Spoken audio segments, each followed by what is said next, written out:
谢谢大家。我们每年的过年的时候就会有一个光明灯的活动。那么光明灯来说的话，它是代表智慧。我们修持佛法呢，圆满的两种质量是福德质量跟智慧质量。所以智慧质量对于我们来说的话就非常重要。任何一个人主要有智慧，从短暂的利益跟究竟的利益都是可以得到的。所以对一个人的一生当中，刚是要知道在这一生当中过一个幸福的生活，也是必须的要有智慧，才能够可以过到一个比较幸福的生活。那么我们要作为一个修行人，要得到究竟的解脱，那么我们修行的路上呢，更需要智慧。没有智慧的情况下，修行修不好的。所以我们为了能够可以增加智慧，我们要长期点光明灯是非常重要的。尤其是在一个佛堂安排了在1年1度的长期的在光明灯来说的话，就功德无量，非常殊胜。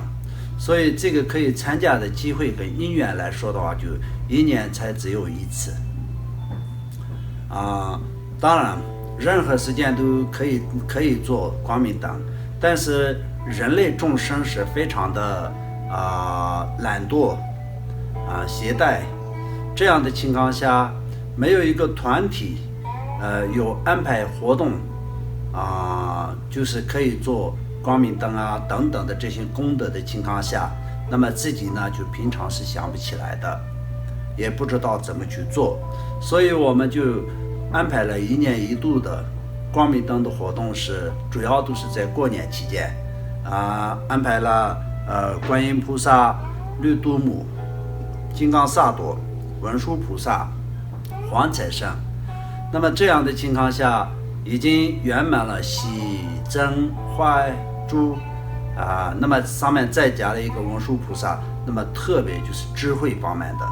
所以光明灯的部分是非常重要。所以大家呢就在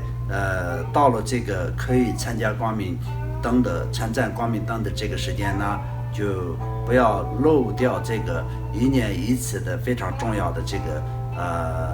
事情因为这样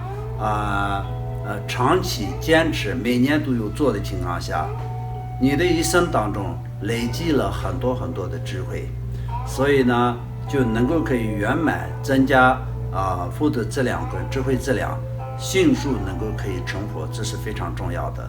那么我们在这边台湾祖亲大圆满佛学会安排的光明灯呢，不光是在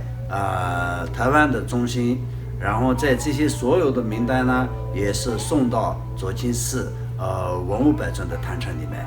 因为左清寺的文物保存坛城也是以我们台湾左清大圆满佛学会的全体的弟子都是有参与用非常大的护持跟发心改起来的。那么现在我们呢，就是文物保存坛城里面呢，就是供奉了文物保存的100尊的佛像以外，也有很多的其他的各种各样的，还有4大教派的所有的佛像都是供奉在文物保存坛城里面。所以坛城本身就是非常的殊胜，加上呢就是也是这一次的这个坛城呢跟其他的地方不一样的，那么就是包含了佛教9成所有的内容在里面，所以非常殊胜。特别来说的话，就是坛城是以我们左清寺的宗法太老上师如巴仁波切亲自安排让我改的。然后另外呢，就是我们左清寺的所有的